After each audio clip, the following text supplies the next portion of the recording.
কুরআন শিক্ষা দিয়েছেন আল্লাহ নিজে রাসূলকে। যেমন আল্লাহ বলেন সুম্মা ইন্না আলাইনা বায়ানা, অর্থাৎ আমি নিজ দায়িত্বে আপনাকে কুরআন শিক্ষা দিব। আল্লাহ উস্তাদ হয়ে রাসূলকে কুরআন শিক্ষা দিলেন। রাসূলের কাছ আল্লাহর কাছ থেকে কুরআন শিখে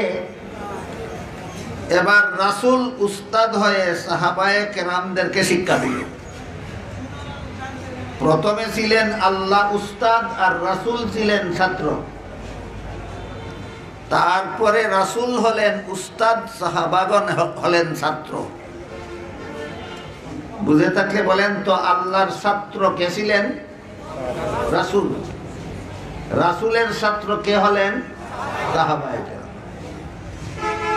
এই সাহাবায়ে কেরামকে আল্লাহর রাসূল দীর্ঘ 23 বছরে 30 পারা কুরআন শিক্ষা দিয়েছেন। এই কুরআন লেখাইছেন সাহাবায়ে কেরামকে আল্লাহর রাসূল পড়াইছেন। আর বর্তমান দুনিয়ার উম্মতের কাছে রাসূলের রেখে যাওয়া প্রায় 10 লক্ষ হাদিস আছে। এইগুলি কুরআন বহির্ভূত কিছুই নয়, সবগুলি হাদিস কুরআনেরই ব্যাখ্যা মাত্র। বুঝে থাকলে বলেন, রাসূলের লক্ষ লক্ষ হাদিস কুরআন বহির্ভূত কিছু না, কুরআনেরই ব্যাখ্যা? তাহলে মূল কিতাব একটাই, কুরআন। দীর্ঘ 23 বছরে রাসূল উস্তাদ হয়ে সাহাবাদেরকে একটি মাত্র কিতাব শিক্ষা দিলেন। কিতাবটা হলো আল কোরআন। এখানে আনুষঙ্গিকভাবে প্রশ্ন জাগে যে রাসূল তো জগৎ শ্রেষ্ঠ শিক্ষক। হাদিস শরীফে রাসূল বলেছেন ইন্নামা আনা বুইস্তু মুআল্লিমা, আল্লাহ আমাকে উম্মতের শিক্ষক বানাইয়া পাঠাইছে। আপনারা কি মনে করেন রাসূলের মতো যোগ্য শিক্ষক জগতে আর দ্বিতীয় জন আছে? নাই। রাসূল হলেন জগৎ শ্রেষ্ঠ শিক্ষক। আর এই উম্মতের মধ্যে সর্বশ্রেষ্ঠ ছাত্র হলেন সাহাবায়ে কেরাম। জগৎ শ্রেষ্ঠ শিক্ষক জগৎ শ্রেষ্ঠ ছাত্রদেরকে দীর্ঘ 23 বছরে একটি মাত্র কিতাব পড়ালেন কেন? এটা একটা গুরুত্বপূর্ণ প্রশ্ন। এই প্রশ্নের জবাবটার দিকেও আমি আপনাদের দৃষ্টি আকর্ষণ করতে চাই। জগৎ শ্রেষ্ঠ শিক্ষক জগৎ শ্রেষ্ঠ ছাত্রদেরকে একটি মাত্র কিতাব পড়ালেন কেন? এর প্রশ্নের অনেকগুলি জবাব আছে। সবগুলি জবাবের আলোচনা একদিনে করা সম্ভব নয়। আজকের মতো আমি আপনাদের একটি মাত্র জবাব বলব। দীর্ঘ 23 বছরে জগৎ শ্রেষ্ঠ শিক্ষক জগৎ শ্রেষ্ঠ ছাত্রদেরকে একটি মাত্র কিতাব পড়ালেন কেন? এই প্রশ্নের যত জবাব আছে এর মধ্যে একটি মাত্র জবাব হলো, একমাত্র কুরআন শিক্ষাই হলো জবাবদিহিতামূলক শিক্ষা। এর মানে আমি দুনিয়ার জীবনে যত কাজ করি, যত অপকর্ম করি, যত খারাপ কাজ করি, যত মিথ্যা কথা বলি, যত মিথ্যা মামলা করি, যত মিথ্যা সাক্ষী দেই, অপরের সম্পদ যত অন্যায়ভাবে গ্রহণ করি, যত চুরি ডাকাতি করি, যত সুদ খাই, ঘুষ খাই, মদ খাই, গাঁজা খাই, আমি দুনিয়ার জীবনে যত দুর্নীতি যত জালিয়াতি করি, এতে যদি দুনিয়াতে কেউ আমাকে ধরতে নাও পারে, তবুও শেষ বিচারের দিন আল্লাহর কাছে আমার জবাব দিতে হবে। এই অনুভূতিটা মানুষের অন্তরে একমাত্র কোরআন শিক্ষার দ্বারা জাগ্রত হয়। এমন শিক্ষাকেই জবাবদিহিতামূলক শিক্ষা বলা হয়। আমার জীবনের সকল কাজের হিসাব একদিন আল্লাহর কাছে দিতে হবে। এই বিশ্বাস সমস্ত মুসলমানেরাই করে। এই বিশ্বাস যদি কেউ করে না, সে মুসলমান থাকতে পারে না। আমার দুনিয়ার জীবনের সকল কাজের হিসাব একদিন আল্লাহর কাছে দিতে হবে, এই বিশ্বাস না করলে কেউ মুসলমান থাকতে পারে না। তাই সমস্ত মুসলমানের এই কথাটা বিশ্বাস করে। কিন্তু বর্তমান সমাজের বেশিরভাগ মুসলমান আল্লাহর কাছে হিসাব দিতে হবে বিশ্বাসও করে, চুরিও করে। আল্লাহর কাছে হিসাব দিতে হবে বিশ্বাসও করে, ডাকাতিও করে, জবরদখলও করে, ছিনতাইও করে, চুরি ডাকাতিও করে, জিনা ব্যভিচারও করে, সুদ ঘুষও খায়, মদ গাঁজাও খায়, দুর্নীতিও করে, জালিয়াতিও করে, দুষ্কৃতিও করে। এর কারণ কি? এর কারণ হলো তার অন্তরের বিশ্বাস অন্তরে ঘুমিয়ে থাকে, বিশ্বাস জাগ্রত হয় না। আল্লাহর কাছে একদিন আমার সকল অপকর্মের হিসাব দিতে হবে, এই বিশ্বাস যাদের অন্তরে জাগ্রত হয়, এরা দুনিয়াতে কোনো অপকর্ম করার সাহস করতে পারে না। এরা দুর্নীতিবাজ হতে পারে না। সারমর্ম হলো একমাত্র কোরআন শিক্ষাই হলো দুর্নীতি মুক্ত সমাজ গড়ার শিক্ষা। একমাত্র কোরআন শিক্ষাই হলো দুর্নীতি মুক্ত সমাজ গড়ার শিক্ষা। এমর্মে আমি একজন বিশাল সাম্রাজ্যের মহা সম্রাটের জীবনের একটি ঘটনা শোনাবো, আরেকজন অশিক্ষিত মূর্খ রাখাল ছেলের ঘটনা শোনাবো, যেন আমরা বুঝতে পারি যে আল্লাহর কাছে হিসাব দিতে হবে এই কথার ভয় যাদের অন্তরে থাকে, এরা কেমন ভাবে কোনো দুর্নীতির ধারে কাছে যেতে পারে না। প্রথম ঘটনাটা হলো হযরত উমর ফারুক রাদিয়াল্লাহু আনহুর ঘটনা। হযরত উমর ফারুক রাদিয়াল্লাহু আনহু রাসূলের দ্বিতীয় খলিফা ছিলেন। রাসূলের প্রতিষ্ঠিত রাষ্ট্র, এটা আর এক আনুষঙ্গিক ব্যাপার। 53 বছর বয়সে রাসূল মক্কা শরীফ থেকে হিজরত করে মদিনা শরীফ যাওয়ার পরে একটা ইসলামী রাষ্ট্র প্রতিষ্ঠা করেছিলেন। পরবর্তী 10টি বছর তিনি এই রাষ্ট্র শাসন করেছেন এবং রাষ্ট্র পরিচালনার জন্য আল্লাহর রাসূল একটা লিখিত সংবিধান তৈরি করেছিলেন। ইতিহাসের ভাষায় রাসূলের লিখিত সংবিধানটির নাম ছিল মদিনা সনদ। এই মদিনা সনদের ধারা উপধারা মতে আল্লাহর রাসূল মদিনা রাষ্ট্র শাসন করে গেছেন দীর্ঘ 10টি বছর। রাসূলের ইন্তেকালের পরে এই রাষ্ট্র, এই দেশ পরিচালনার জন্য রাসূলের স্থলাভিষিক্ত হলেন হযরত আবু বকর সিদ্দিক রাদিয়াল্লাহু। এই বাংলায় বলে স্থলাভিষিক্ত, এটাকে কুরআন হাদিসের ভাষায় বলে খলিফা। আরো আধুনিক বাংলায় বললে বলা যায় প্রতিনিধি। রাসূল ছিলেন আল্লাহর প্রতিনিধি।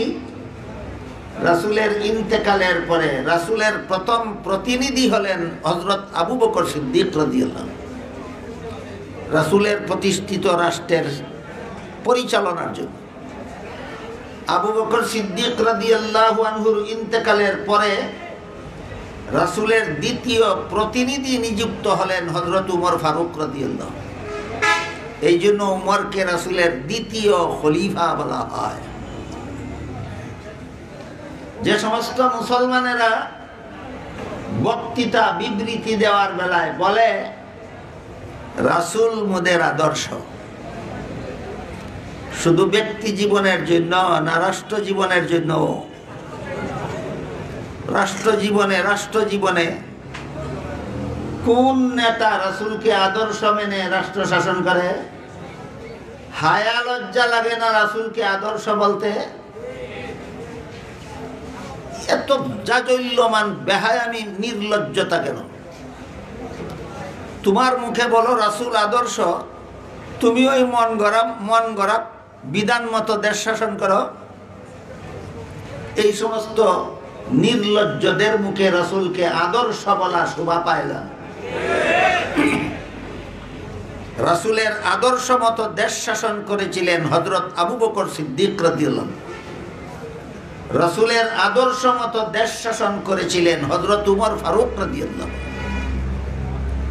উমর যখন দেশের শাসনকর্তা নিযুক্ত হলেন, তখন সেই দেশের পরিধি, সেই দেশের আয়তন ছিল প্রায় অর্ধেকটা পৃথিবীর সমান। বলেন, উমর যে দেশের শাসনকর্তা ছিলেন সেই দেশটা বাংলাদেশের সমান একটা দেশ ছিল না? অর্ধেকটা পৃথিবীর সমান, অর্ধেকটা পৃথিবীর সমান একটা দেশের শাসনকর্তা নিযুক্ত হলেন হযরত উমর ফারুক রাদিয়াল্লাহু। উমর শাসনকর্তা নিযুক্ত হওয়ার পরে, শাসনকর্তা নিযুক্ত হওয়ার পরপরই রাতের বেলা ঘোরাফেরা করতেন জনগণের অবস্থা তদন্ত করার জন্য। জনগণের কার কি অভাব পূরণ হইল, কার কি অভাব পূরণ হওয়ার বাকি রইল, সেটা তদন্ত করার জন্য।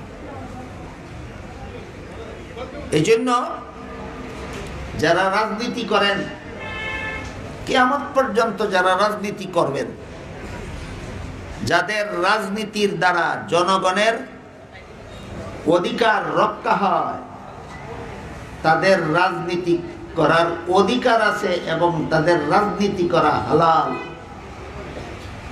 যাদের রাজনীতির দ্বারা জনগণের অধিকার রক্ষা হয় না, এদের রাজনীতি করার অধিকারও নাই এবং এদের রাজনীতি হারাম। রাজনীতি হারাম। বুঝে থাকলে বলেন, আমার কথা বুঝে থাকলে, ঢালাও ভাবে এই রাজনীতি হারাম না যে রাজনীতির দ্বারা জনগণের অধিকার রক্ষা হয় না সেই রাজনীতি হারাম, সেই রাজনীতি হারাম। ইসলামের বিধানগুলি বুঝলে আপনারাই যাচাই করতে পারবেন আপনাদের সমাজে যত রাজনীতিবিদ আছে কে কে হালাল রাজনীতি করে আর কে কে হারাম রাজনীতি করে।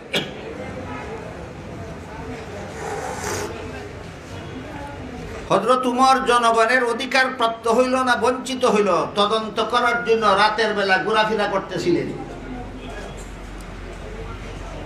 এক বিধবার কুঁড়েঘরের সামনে গিয়ে দেখলেন তার এতিম বাচ্চারা খাওয়ার জন্য কাঁদতেছে, বিধবা তাদেরকে খাদ্য দিতে পারতেছে না।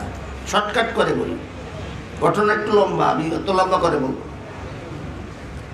খলিফা ওমর ডাক দিলেন দরজা খোলার জন্য। বিধবা মহিলা দরজা খুলল।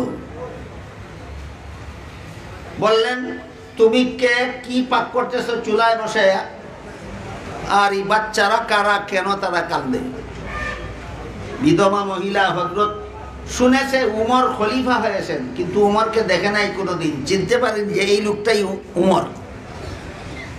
বিধবা বলল, আমি শুনেছি উমর আমাদের দেশের শাসনকর্তা নিযুক্ত হয়েছে, সে শাসনকর্তা হওয়ার অযোগ্য।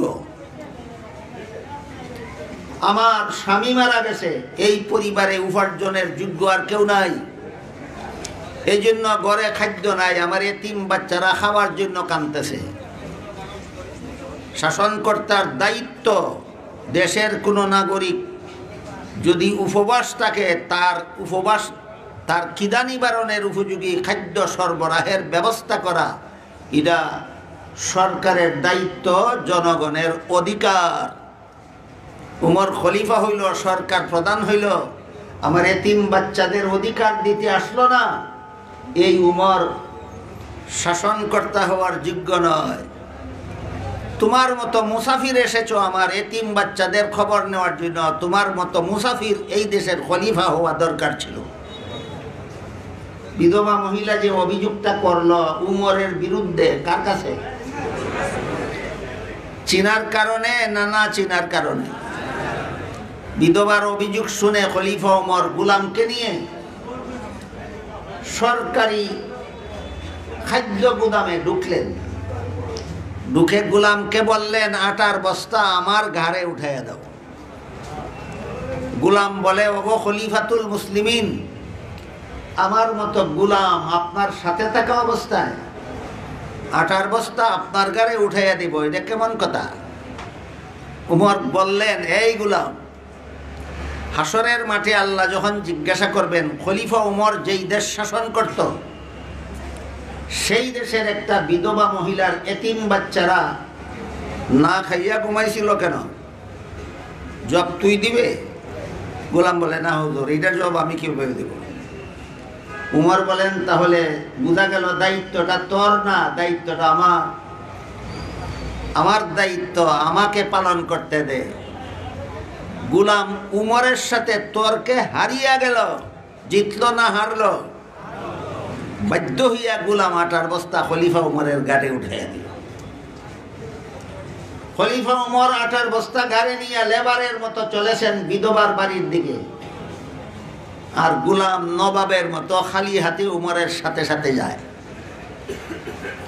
এইভাবে গভীর রাত্রে সরকারি গুদামের আটার বস্তা নিয়ে বিধবা মহিলার এতিম বাচ্চাকে খাওয়াবার জন্য উমর রওনা হলেন। কোন ভয়ে?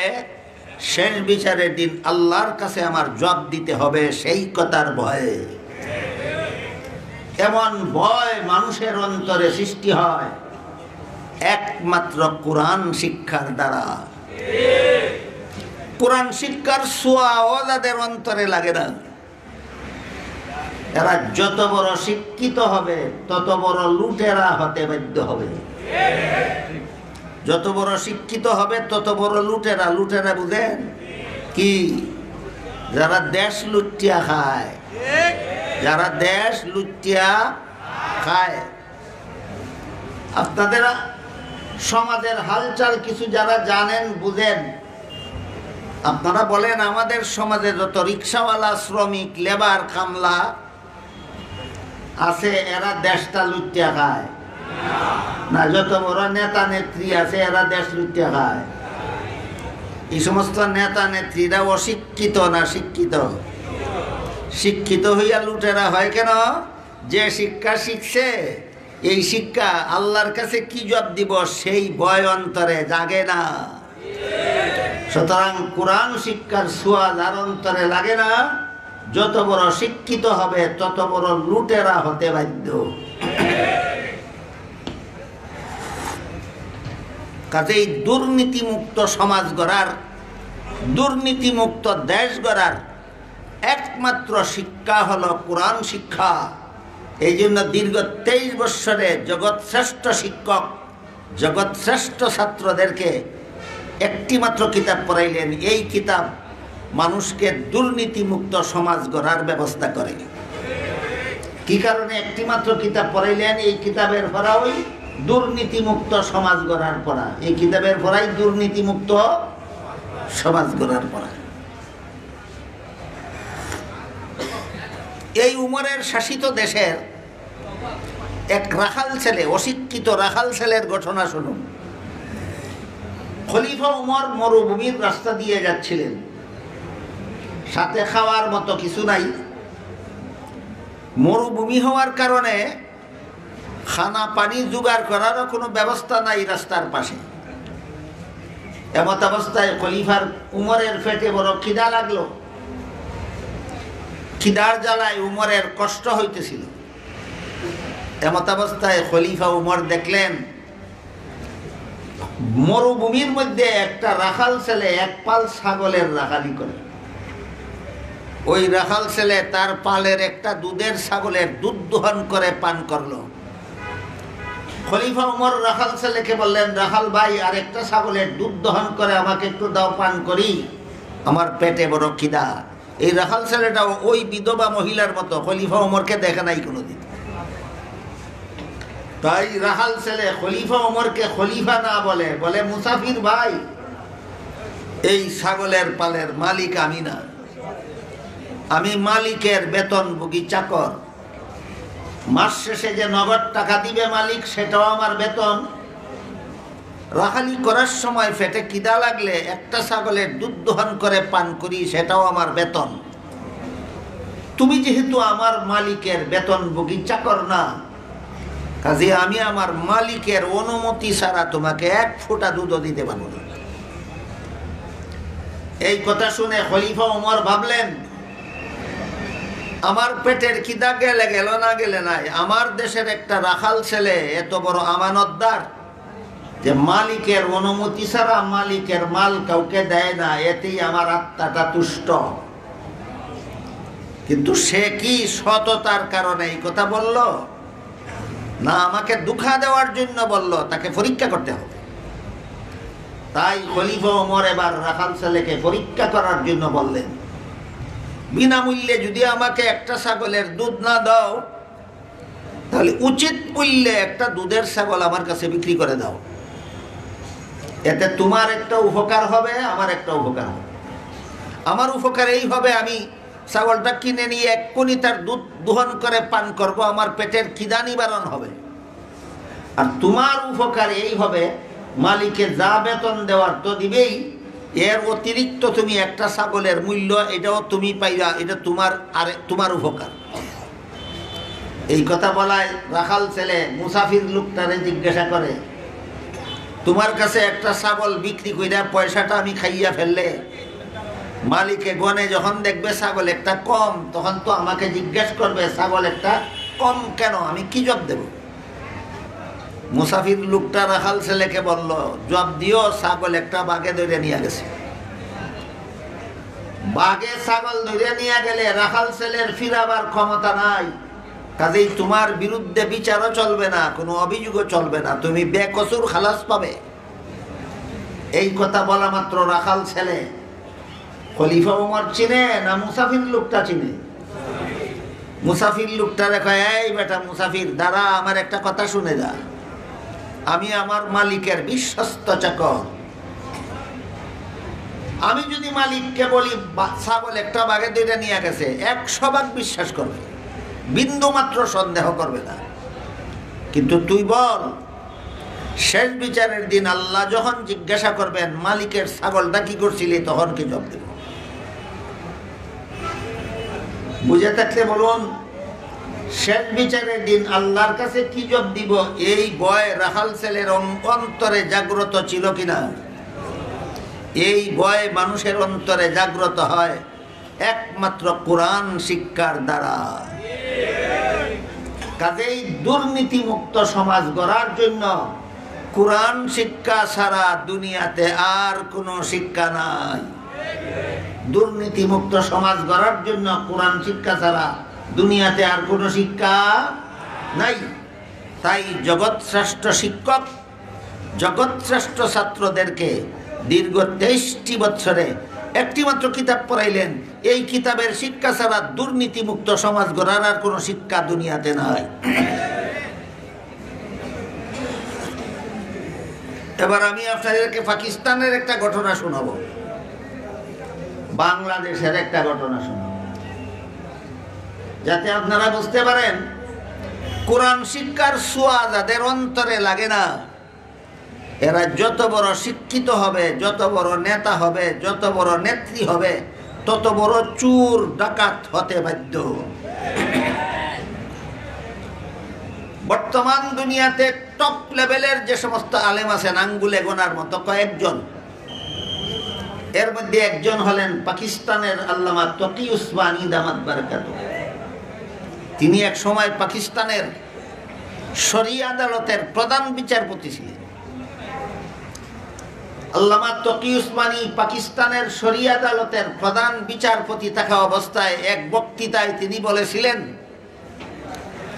ইসলামী আদালতে চোরের চুরি সাব্যস্ত হলে হাত কাটার হুকুম দেওয়ার দায়িত্ব আমার, কিন্তু আমি বিচারপতি হওয়ার পর থেকে একদিনও কোনো চোরের হাত কাটার হুকুম দেওয়ার সুযোগ পাইলাম না। কারণ চোরকে আদালতে হাজিরই করা হয় না, থানায় পুলিশেরা ঘুষ খাইয়া চোরকে ছেড়ে দেয়। পুলিশের থানার থেকেই চোরের কাছ থেকে ঘুষ খাইয়া চোরে ছেড়ে দেয়। এই কারণে আদালতে হাজির হইলে পরে তো আমি হাত কাটার হুকুম দিতাম, আদালতে হাজিরই করে না পুলিশে। পাকিস্তানের সবগুলি থানার পুলিশ অশিক্ষিত, মূর্খ না শিক্ষিত? শিক্ষিতরা এত বড় ঘুষখোর চুর কেন? যে শিক্ষা শিখেছে এই শিক্ষার দ্বারা আল্লাহর কাছে জবাব দেওয়ার ভয় জাগে না। যে শিক্ষায় শিক্ষিত সে এই শিক্ষার দ্বারা অন্তরে আল্লাহর কাছে কি জবাব দিব এই ভয় জাগে না। সুতরাং এই ঘটনা প্রমাণ করে কোরআন শিক্ষার ছোঁয়া যাদের অন্তরে লাগে না এরা যত বড় শিক্ষিত হবে তত বড় চোর, ডাকাত, দুর্নীতিবাজ হতে বাধ্য। এবার আপনাদের বাংলাদেশের ঘটনা একটা শোনাই। আজ থেকে মনে হয় 40 থেকে 50 বছর আগের কথা। ব্রাহ্মণবাড়িয়ার এলাকার একটা ওয়াজ মাহফিল থেকে রেলে বাড়ি ফেরার জন্য আমি ব্রাহ্মণবাড়িয়া রেল স্টেশনে গেলাম। গিয়া দেখি রেলগাড়ি ছেড়ে দেয়, টিকিট নেওয়ার সুযোগ নাই। টিকিট ছাড়াই রেলগাড়িতে চললাম। টিটি সাহেব সরকারের বেতনভোগী কর্মচারী, যারা বিনা টিকিটে রেলে চড়ে এদের কাছ থেকে ভাড়া নিবে এবং টিকিট বানিয়ে দেবে, এইটাই তার দায়িত্ব। আমি টিটি সাহেবকে ঘটনা বললাম, আমি টিকিট নিতে পারিনি, গাড়ি ছেড়ে দিয়েছে, এই জন্য আপনি আমাকে একটা টিকিট বানিয়ে দিন আর যা ভাড়া হয় আমার কাছ থেকে নিয়ে যান। উনি একটু রাগান্বিত হয়ে আমাকে বললেন টিকিট বানিয়ে দেওয়া যাবে না। আমি বললাম সরকার আপনাকে বেতন দেয়, সরকারের বাপের সম্পত্তি বিক্রি করে নয়, জনগণের ট্যাক্সের টাকা দিয়া এই আমাকে টিকিট বানিয়ে দেওয়ার জন্য। তুই বেটা বেতন খাস আমারে টিকিট বানিয়ে দিতে? টিকিট যদি বানিয়ে দেওয়া যাবে না, বেতন কিসের বেতন খাস তুই? কয় টিকিট বানিয়ে দিলে শুধু ভাড়া দিলে হবে না, বিনা টিকিটে রেল চড়ার জরিমানাও দিতে হবে। আমি বললাম ভাড়াও দেব, জরিমানাও দেব, টিকিট একটা বানিয়ে দিন। এখন আর রাগান্বিত না, এখন নরম সুরে কয় হুজুর আপনার জরিমানাও লাগবে না, ভাড়াও সবটুকু লাগবে না, টিকিট ছাড়া যা মনে চায় আমারে দিলৌকা। দিলৌকা বুঝুননি? টিকিট ছাড়া যা মনে চায় আমারে দিলৌকা। আপনারা বলেন টিকিট ছাড়া যা মনে চায় তারে দিয়া দিলে এটা জনগণের তহবিল, সরকারি তহবিলে যাবে না তার পকেটে থাকবে? এটা নীতি না দুর্নীতি? লোকটা অশিক্ষিত না শিক্ষিত? শিক্ষিতটা দুর্নীতিবাদ হইল কেন? যে শিক্ষা শিখছে এই শিক্ষার দ্বারা আল্লাহর কাছে কি জবাব দিব এই ভয় জাগে না? এই ভয় জাগে না?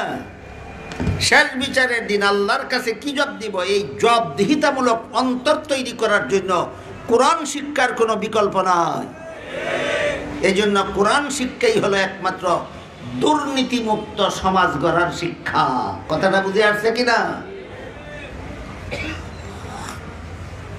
বাংলাদেশের আরো 2টা উদাহরণ দেই।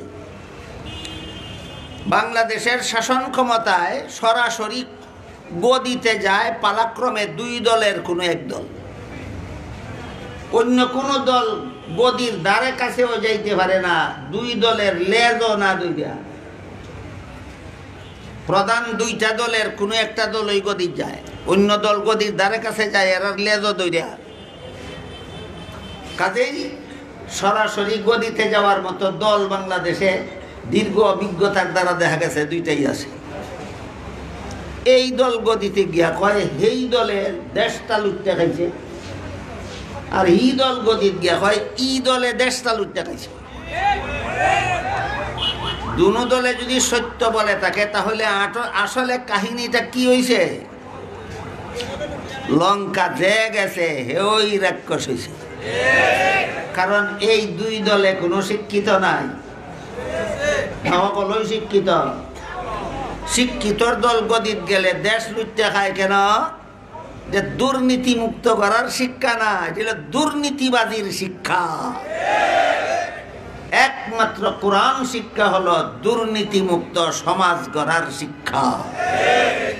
এই জন্য জগৎ শ্রেষ্ঠ শিক্ষক জগৎ শ্রেষ্ঠ ছাত্রদেরকে দীর্ঘ 23টি বছরে একটি মাত্র কিতাব পড়াইলেন। এই কিতাবের পড়া ছাড়া দুর্নীতিমুক্ত সমাজ গড়ার আর কোনো শিক্ষা দুনিয়াতে নাই।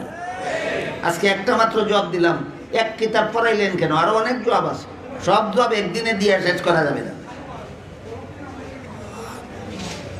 একটা জবাব কি আমি আপনাদের বুঝাতে পারলাম? জগৎ শ্রেষ্ঠ শিক্ষক জগৎ শ্রেষ্ঠ ছাত্রদেরকে দীর্ঘ 23টি বছরে একটি মাত্র কিতাব পড়ালেন কেন? এই প্রশ্নের যত জবাব আছে এর মধ্যে একটা জবাব হইল এই কিতাবের শিক্ষাই, একমাত্র কোরআন শিক্ষাই দুর্নীতিমুক্ত সমাজ গড়ার শিক্ষা।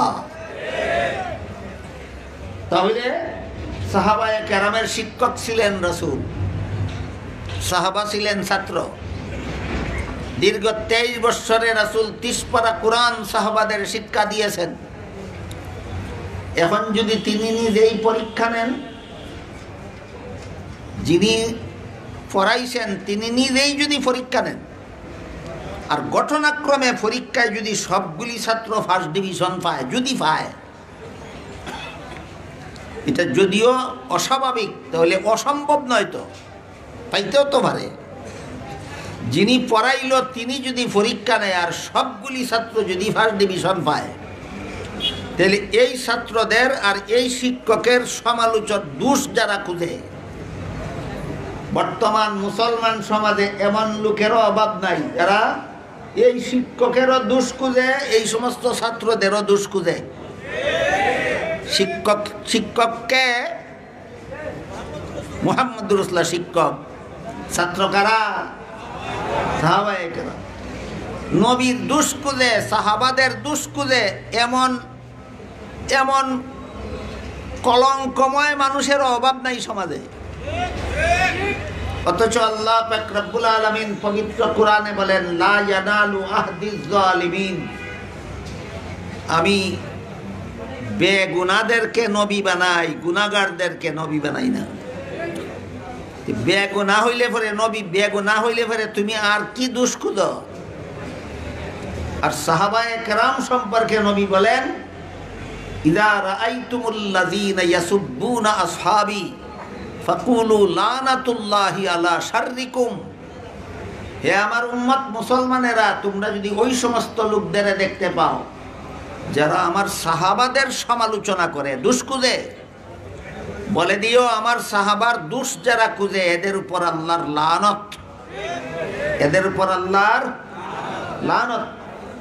এত সত্ত্বেও এই সমাজে যথেষ্ট পণ্ডিত বিরাজ করে যারা রসুলেরও দোষ খুঁজে, সাহাবাদেরও দোষ খুঁজে।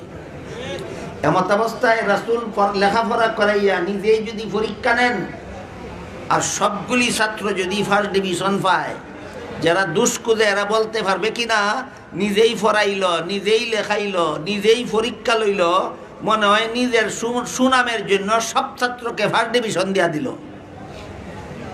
যারা দোষ খুঁজে এরা এই কথা বলতে পারত কিনা? পারত। এই সুযোগ আল্লাহ চিরতরে বন্ধ করে দিয়ে বলেন, আমি আল্লাহ নিজে নিয়েছি এই সব ছাত্রদের পরীক্ষা।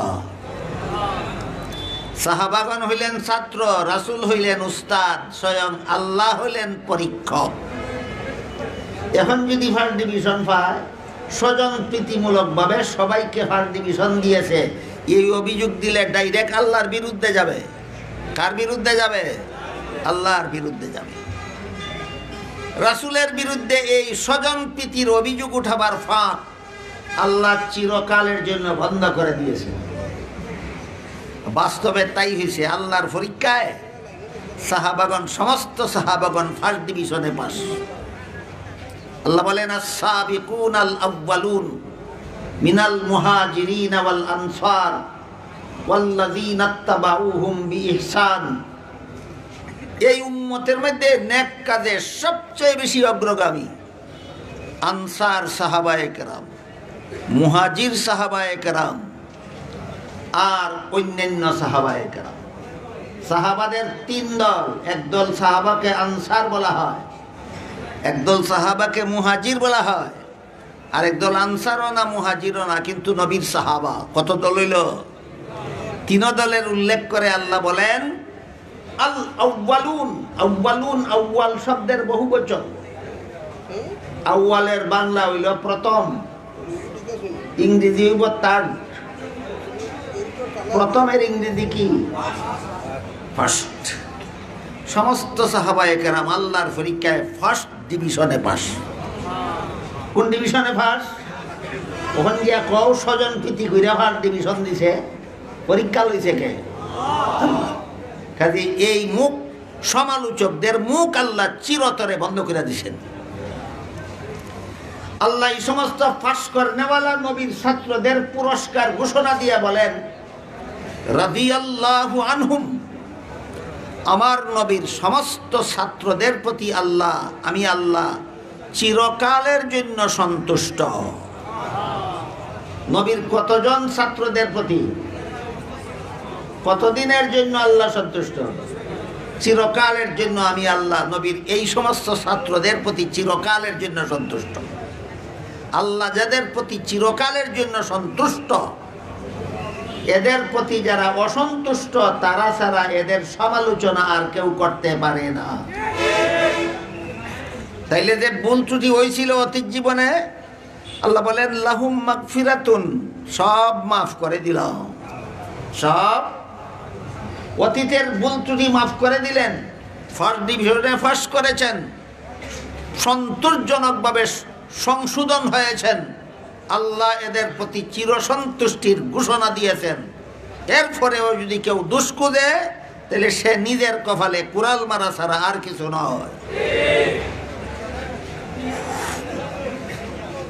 পরীক্ষাতে নিলেন আল্লাহ, এই 30 পারা কোরআন আল্লাহর রাসূল পড়াইলেন সাহাবাদেরকে, আর পরীক্ষা নিলেন আল্লাহ।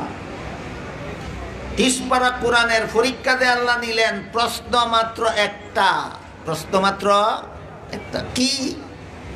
আমার নবীর কাছে যে 23 বছর লেখাপড়া করছ, এর দ্বারা অন্তরে তাকওয়া হাসিল করেছ কিনা, এটাই পরীক্ষা। অন্তরে তাকওয়া হাসিল করেছ কিনা। অন্তরে তাকওয়া হাসিল করার সারমর্ম এটাই।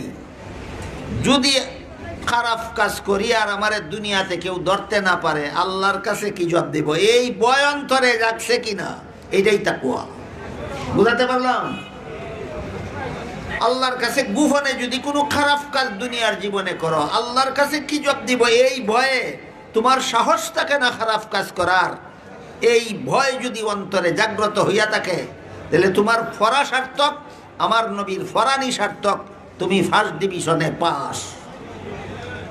একবার হযরত উমর ফারুক রাদিয়াল্লাহু আনহু উবাই ইবনে কাব রাদিয়াল্লাহু আনহুকে জিজ্ঞাসা করেছিলেন তাকওয়া কাকে বলে।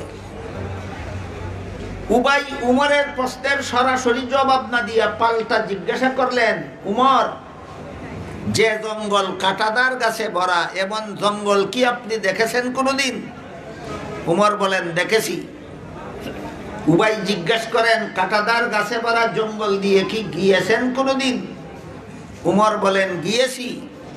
উবাই জিজ্ঞাসা করেন, যে জঙ্গল কাঁটাদার গাছে ভরা, এমন জঙ্গল দিয়ে আপনি গেলেন কিভাবে? উমর বলেন, এমন ভাবে শরীর কাপড় সামলে গিয়েছি যেন আমার গায়ে কোনো কাঁটা না লাগে।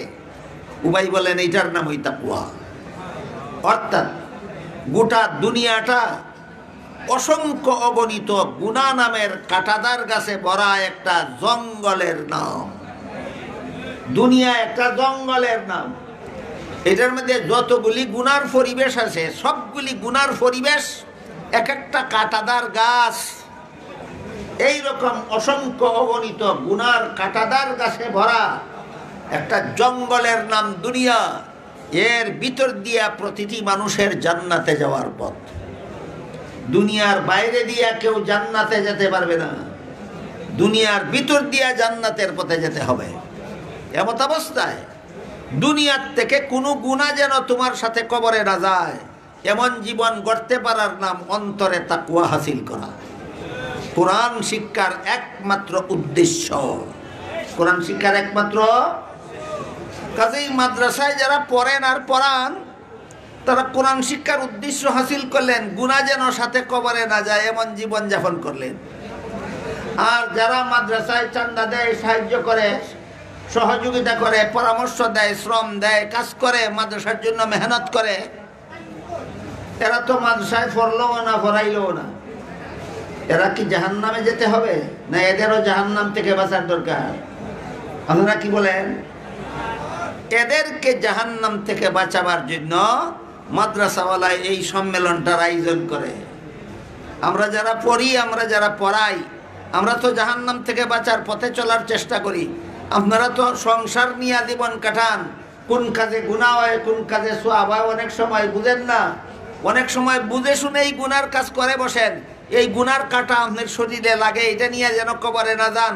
সাহাবায়ে কেরাম যেইভাবে সংশোধন হইয়া গুনাহ মাফ করাইয়া দুনিয়ার থেকে বিদায় হয়েছিলেন, সর্বস্তরের মানুষকে এইভাবে সংশোধন করে গুনাহমুক্ত হয়ে দুনিয়ার থেকে বিদায় হওয়ার পথ দেখাবার জন্য মাদ্রাসার পক্ষ থেকে এই সম্মেলনের আয়োজন করা হয়। আমি কি আপনাদের বোঝাতে পারলাম মাদ্রাসায় কেন সম্মেলন করে? সর্বস্তরের মানুষের অন্তরে তাকওয়া হাসিলের ব্যবস্থা দেওয়ার জন্য। সর্বস্তরের মানুষের অন্তরে তাকওয়া হাসিলের ব্যবস্থা দেওয়ার জন্য। বর্তমান বাংলাদেশে 40,000 কওমি মাদ্রাসা আছে। প্রায় প্রতিটি কওমি মাদ্রাসার পক্ষ থেকে বছরে কমপক্ষে একটি করে এরকম ইসলামী সম্মেলন হয়। কাজেই বাংলাদেশে শুধু কওমি মাদ্রাসাগুলির পক্ষ থেকে প্রতি বছরে 40,000 ইসলামী সম্মেলন হয়, শুধু সর্বস্তরের মানুষের অন্তরে তাকওয়া হাসিল করাবার জন্য। আপনাদের অন্তরে যদি এই ভয় জাগ্রত হয়, উমরের দেশের রাখাল ছেলের মতো, মনে আছে উমরের দেশের রাখাল ছেলের মতো আপনাদের অন্তরে যদি এই ভয় জাগ্রত হয়, আমি ব্যবসায় অসৎ ব্যবসা করলে আল্লাহর কাছে কি জবাব দেব, আমি অসৎ উপায়ে চাকরি করলে আল্লাহর কাছে কি জবাব দেব, আমি অন্যায়ভাবে রাষ্ট্রীয় সম্পদ নষ্ট করলে আল্লাহর কাছে কি জবাব দেব, আমি অন্যায়ভাবে অপরের সম্পদ আত্মসাৎ করলে আল্লাহর কাছে কি জবাব দেব, এই ভয় যদি আপনাদের অন্তরে জাগ্রত হয়, রসুলের কাছ থেকে সাহাবায়ে কেরাম যেই তাকওয়া নিয়ে কবরে গেছিলেন, আপনারাও মাদ্রাসার সম্মেলন থেকে সেই তাকওয়া নিয়ে কবরে যেতে পারবেন। আপনাদেরকে এই সুযোগ দেওয়ার জন্য মাদ্রাসাগুলির সম্মেলন হয়। আল্লাহ আপনাদের আমাদের সবাইকে মাদ্রাসার এই সৎ উদ্দেশ্য পূরণ করার, মাদ্রাসার থেকে তাকওয়া হাসিল করে তাকওয়ার জীবনযাপন শিক্ষা করার তৌফিক দান করুন। সবাই বলুন আমিন। সুবহান রাব্বিকা রাব্বিল ইজ্জাতি আম্মা ইয়াসিফুনা ওয়া সালামুন আলাল মুরসালিন ওয়ালহামদুলিল্লাহি রাব্বিল আলামিন।